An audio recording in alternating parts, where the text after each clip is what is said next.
3 छोटी छोटी मिस्टेक्स जिससे आप अपनी सिंपल से पढ़ाई को भी कॉम्प्लिकेटेड कर देते हो। Number 1, ask and it shall be given. जब भी आप पढ़ाई करने के लिए बैठते हो तो 10 पेज पढ़ने के बाद किताब बंद करके आपको याद करने की कोशिश करनी चाहिए कि आपने क्या पढ़ा है, और जो भी आपको याद आए उसे कॉपी में लिखना चाहिए ताकि आपके ब्रेन को पता चल सके कि आपने क्या पढ़ा है और कितना पढ़ा है। क्योंकि जब आप याद करके किसी चीज को लिखते हो ना तो वो चीज आपके दिमाग में छप जाती है, लेकिन आप हमेशा एक ही गलती करते हो, धड़ाधड़ धड़ाधड़ धड़ाधड़ पढ़ते ही जाते हो। और अगले दिन जब आप एग्जाम सेंटर में जाते हो ना तो क्या होता है, आपके दिमाग से सब कुछ खाली हो जाता है। क्यों, सही बोल रहा हूँ मैं? कमेंट बॉक्स में जाकर बताना कि मैं सही बोल रहा हूँ या नहीं। Number 2, keep momentum.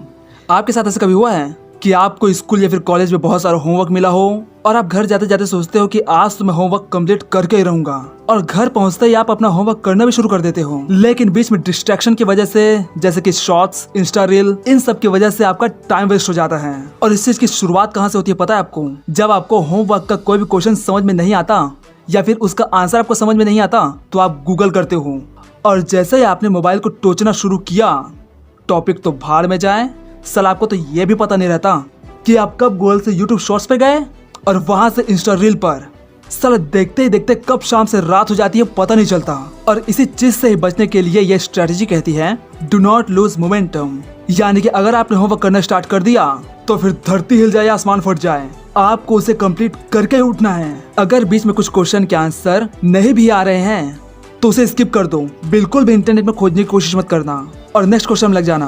जितने भी सारे आपको क्वेश्चन आते हैं सबको कंप्लीट कर लेना, और बाकी का जो छटका मटका बचेगा उसे फिर आप गूगल में जाकर सर्च कर सकते हो, क्योंकि मुझे पता है कि आप गूगल में नहीं कहाँ जाओगे, मुझे पता है जी। और तीसरे नंबर वाले मिस्टेक को आप मिस्टेक मानते ही नहीं हो, जो है रेस्ट यानी कि स्लीपिंग। और इसकी सिर्फ एक ही वजह है कि आपको पता ही नहीं है कि हमारा दिमाग वर्क कैसे करता है। I am right? आप में से 80% लोग पढ़ाई करने के बाद या तो गेम खेलने लग जाते हैं या फिर मोबाइल टोचने लग जाते हैं, या तो टीवी के सामने बैठ जाएंगे या तो दोस्तों के साथ गप्पे लड़ाएंगे। लेकिन जहाँ बात करें रेस्ट की तो भैया वो तो हम नहीं कर पाएंगे, चाहे रात को 12 क्यों ना बज जाए बात करते करते। I am right dude?